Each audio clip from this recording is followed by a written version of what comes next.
I'll be chatting with the very talented cast of A Suitable Boy. I mean, you talk about 1950s, right? And today we're in 2020 and sitting in our country. Unfortunately, you see that we are still so obsessed with religion, and when it comes to romance, I mean, a lot of people tend to get even more irked about religion in that case. I would like to have your comments on it. It's kind of really sad, isn't it, that it's relevant? Yeah, no, I think you're absolutely right. That's the beauty of the story at one level because it's still relevant. It's set in the 1950s, but it's still very relevant on many levels. But at the heart of it, I think it embraces India, who is 5 years into independence and is made up of all these many different elements. And it's in our diversity that there's strength. And I think Sure. that is what the essence and the idea of India really is. And I think that's what A Suitable Boy, our version of A Suitable Boy, really embraces. It's that oneness, that syncretic India with all its differences and with all its, uh, you know, uh, conflict as well, because that's a part of life. It's life at the end of the day, and what this book beautifully does, and I don't see it as a sad reality. Actually, I see it as a reflection of what is happening in the society right now, and also what was happening at that point of time. Yes, I know where you're coming from. You're essentially saying that we're struggling with the same things, but for Oh, me, yeah? the book is not about the struggle. The book is not about uh, the the politics of it. I think it's essentially heart of it is about people. So the conflict could have been anything, right? It can be placed in 2041, and yet people and yet human beings will have conflicts, and will tell stories about it. So heart of it, it's not the conflict, it's the relationship, it's the innocence of what human beings actually want. And that's, I think, the challenge of this story, to be adapted into a screenplay and finally made into this beautiful series, that it's about the essential simple things. And because this novel has been now widely read, when you make it into a series, usually that conflict comes in. That was this done in the way it should be? Was it authentic to what it was supposed to be?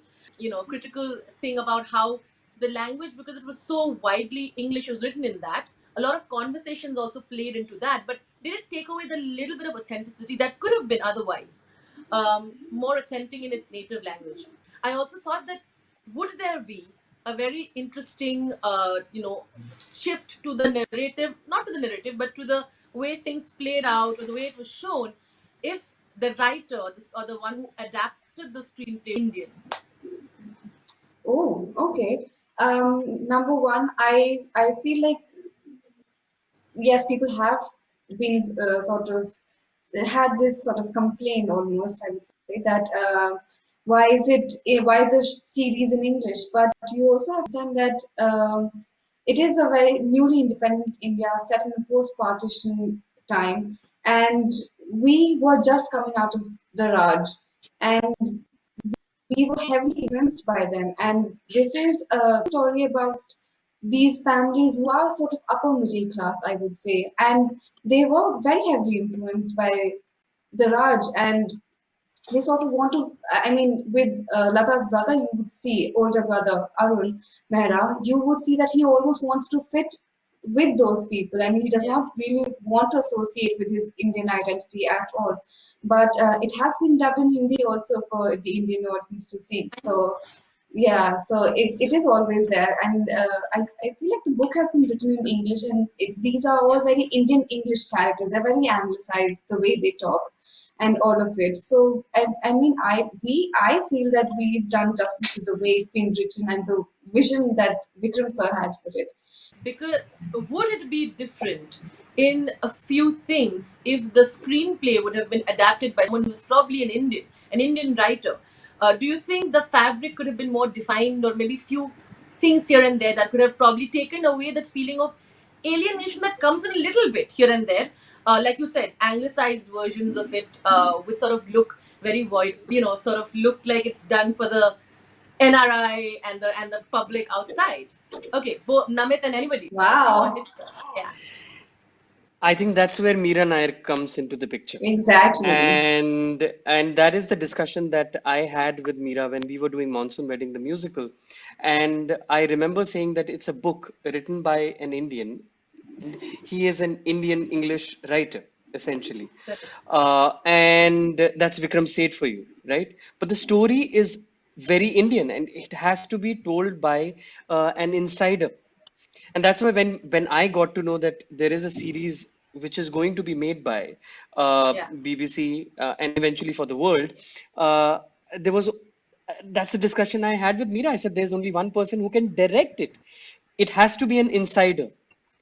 and rightly so. We have Mira Nair now, obviously directing all of us in Suitable Boy and bringing Sure. the essential Indianness to it, the authenticity Uh, of being Indian. sure, Yeah. sure. What about then, Danish? You wanna weigh in here?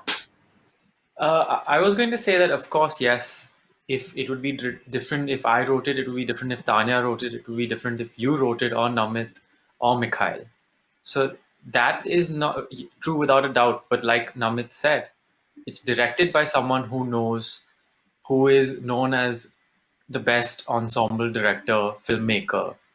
Sure. So that when someone like that is at the helm of such a project, I think we're in good hands. It's also very interesting that today the entire narrative of to be noticed as an actor you need to get longer roles is thankfully going away. And for everybody who's done, you look at defined roles, which does not matter what your screen time is and how the role is more important for ensemble cast.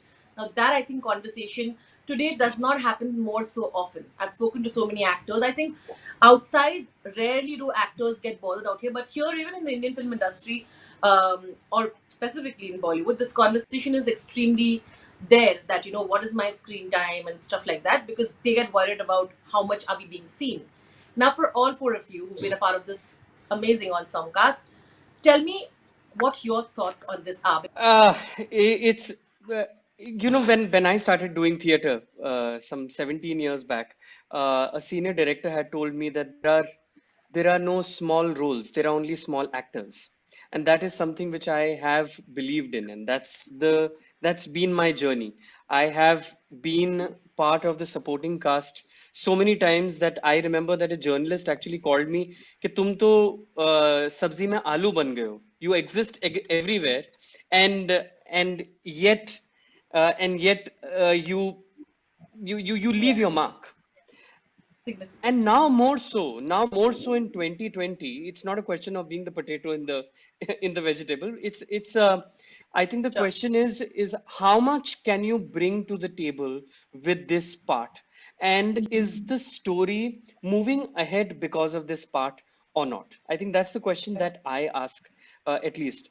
And more opportunities are coming my way, and I'm sure everyone's in everyone's career, because of OTT and because of platforms like Netflix, which are churning out products which have ensemble casts, which have Yeah, pieces where you can really express yourselves. And I say 2020 is the best time to be an actor, because there's so much that is available to you right now. It's not just films, it's not just TV. There are just so many things. The world is your platter. You need to find out what you want to do with it. Yeah. So I feel very lucky that I exist right now. absolutely. Mikhail, we want to add to that? I completely agree with Namit. I think the opportunities we have today, actors wouldn't have had maybe even 10 years ago, and how things have changed. So, and I think when it comes to choosing roles, it's how you serve the story ultimately. So you have, I think for me, what I've learned is that I'm a player in a much larger story, in a much larger game. But how you play that game is what it really comes down to, I think. And if I can play that game well with the 15 or 20 minutes or however long I've got, that's good enough, because then you leave your mark and you help move the story along and you help tell the story. So I think and I that it's an ensemble cast that we've got, but I love that it's being moved to more and more projects like that are happening because you get to work with each other. There is that collaborative feel, and each actor brings something brilliant part to the story. And I feel very grateful to be part of this. I want you to say what advice would you give to each of your own characters? Like, what would Tanya say to Lata from someone in 2020 to someone there? As to what advice would you give those characters that you've played on screen to not, to do better and to, to sort of make their storyline better? On the contrary, actually, Tanya has learned a lot from Lata, and Lata's advice to Tanya would be that don't be afraid of failure. I feel Are like you? yeah, I am so afraid of putting myself out there. I am so afraid of being rejected. And I mean, as a young girl who's also coming of age, who's trying to identify where she actually stands, I feel like Lata inspires me. And this is Lata's advice to Tanya, and this is something that I am taking away from the character, is to be unafraid of being who you are. And I feel like Lata does a beautiful job with it. She's so raw, she's so fresh, and she's just authentic. She does not she does not care about anything else. She does not put on pretenses for anybody else. But she is just confident in her own skin, and that is Lata's advice to Tanya. So I don't think Tanya could ever give any advice to Lata. And I must say that you were brilliant in it, by the way. Thank Moving you. on to Danish, what would you tell Kabir, the Mr. Confused Forever? Yeah. Ah, I would tell him not to reject someone else's ideas without thinking about it, not to be too uh, quick on the Rigid. trigger, so to say. Not rigid, to give it a thought Oh, before saying something, that think before you speak in a way, yeah. would be my one piece of advice to him. Okay, Because, and not to sort of, yeah, sorry. sorry, please go on. No, no, I was saying, and also maybe to probably sort dilemmas faster, no? Possibly, Take it to possibly. heart. I'm like, you are screwing it up. Sorry. Please go on, Amit. I can't do this. Yes, possibly. But see, I sympathize with Kabir, except for a couple of things that if I am speaking as Kabir, I would say in hindsight would have been done differently, and that would be to, for a certain situation, take some time before you respond. Take some time to think over the other person's situation and where someone comes from. Be more empathetic to others. That would be my advice. Namit, what would you tell Harish? When I read the book, Harish was definitely one of my favorite characters, and not because Harish, but because Namit is so much like Harish, and I took a lot from that character. I don't think I have anything uh, to suggest Harish, but the deeper I got into the process, uh, I also realized that this character was modeled after Vikram's father, and the conversations that I had with Vikram and with Aradhana and with Mira on set made me love Vikram's dad, and I almost felt like I wanted a father like that. Someone who's so Really? solid, someone who's so solid, and someone who who's who's a man with few words, but he's someone who believes in action.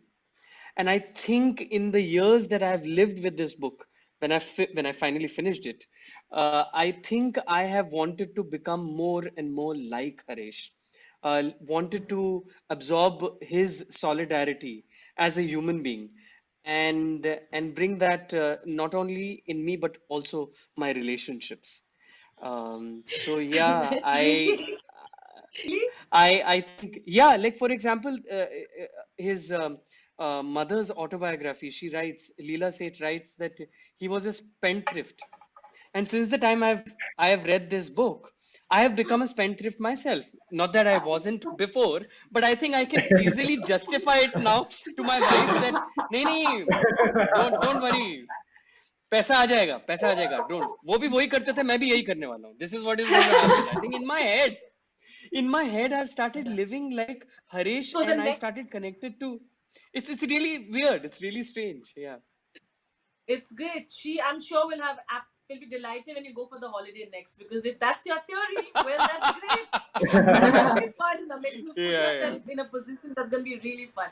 Okay, Mikhail, what about you? What advice would you give to the very flamboyant Amit? I I think I tell Amit to wear his heart on his sleeve, uh, and be He vulnerable. already does Allow that, people. doesn't he?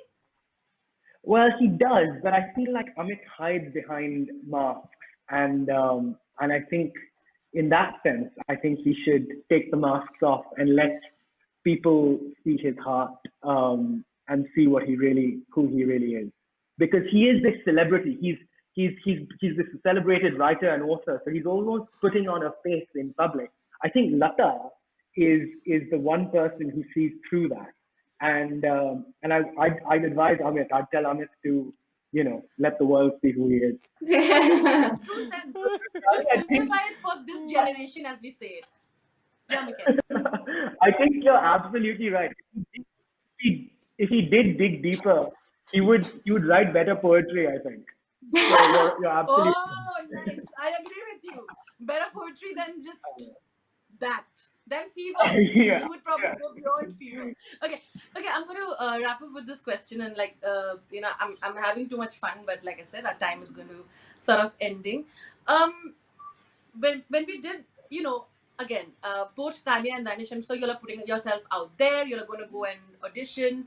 Namit and Mikhail, I'm sure you'll already have been through a lot of that grind, and I know I've seen work. So tell me, is it a relief? Because I hear a lot of Indian actors who go even outside to do roles and to audition for themselves, not just in the country, outside. They're asked to be so caricaturish and like to be more Indian, to be more that. It must have been a relief not to do that here, especially like you said, Mira Nair, and also.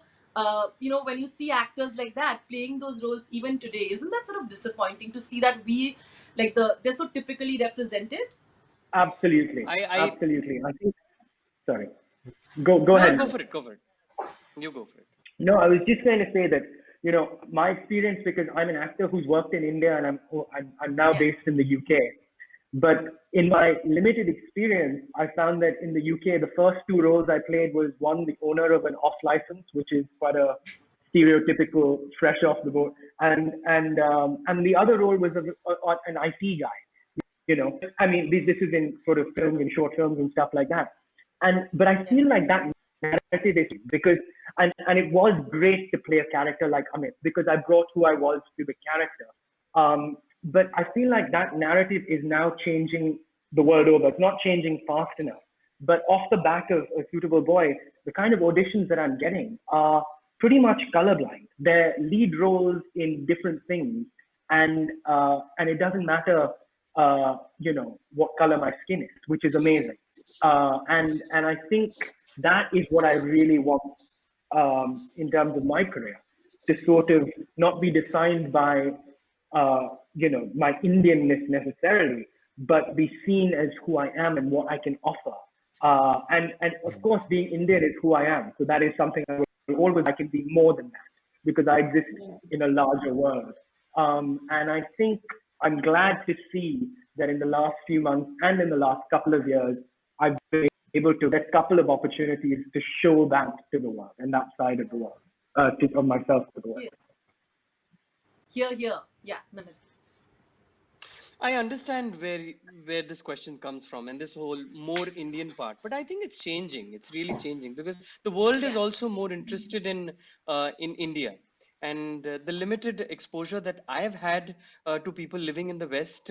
I think they genuinely want to dig deeper than what it was, say, 25 years back. I think the knowledge was pretty surface, which was on the surface, but now I think they want to know more about our culture and from a very intrinsic sort of perspective, and that helps our cause because the moment you come on the table and you are told to say the line, not in this project obviously, but in other project you're told to say the line in a particular way, and you can actually fight back and say that, I think the world is also a different place that we are living in. Everything has shrunk because of internet, because of everything that's available, and all these apps, all these photographs. So we know what uh, what Calcutta looks like, or what Bombay looks like in 2020, and what New York looks like. Like the first time I went to America, I don't think America really hit me as it hit my parents when they went in 1985. So Sure. I think all of it has shrunk, and all of it is now becoming sort of one voice, and that's good for all of us artists, because the world then, I repeat myself, the world literally becomes the platter, and you go out there and choose and perform. Yeah. Hmm. Yeah, definitely. I agree completely with what both Namit and Mikhail have said. And I feel like it's also strongly like who's telling the story and what the story is about also plays a very important part in how it's being shown and how it's being portrayed. So you sort of, if you come in with your sense of own preconceived notions and your baggage of judgments, you're going to obviously see us in a very stereotypical way, and you want us to play that. I think as an actor, as artist, that has not that is not your truth, and you wouldn't want to align yourself with something that does not speak your truth or does not align with your principles.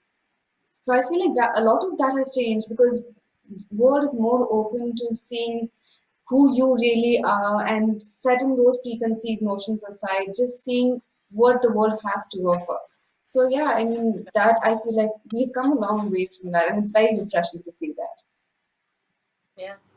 Danish, you're going to end it? Yeah, look, the world is a very colorful place. Okay, we have all sorts of people in the world, and a piece of paper is not.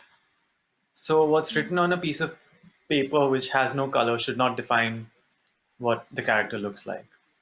So, we are all Indians, and I can say that all four of us sound different as well. So if Yeah. anyone comes to us with that approach, all five of us rather, if anyone comes to us with that approach, it's more narrow-minded, or it has to be extremely, extremely specific. So it's good to see that the world is expanding. The people who are asking for different things are more open to things as well. You will have a certain number of people who see the world through the way they want to see the world, but it is changing, and that's the only thing that we can hope for, that we continue to improve, because as a people we need to just do better. Thank you so much, and lots of love. Thank All the very best. Thank you. Thank Thank you you. so thank you much. Thank so you. much, Thank you Rudrani. so Thank much. you. Bye bye. Bye.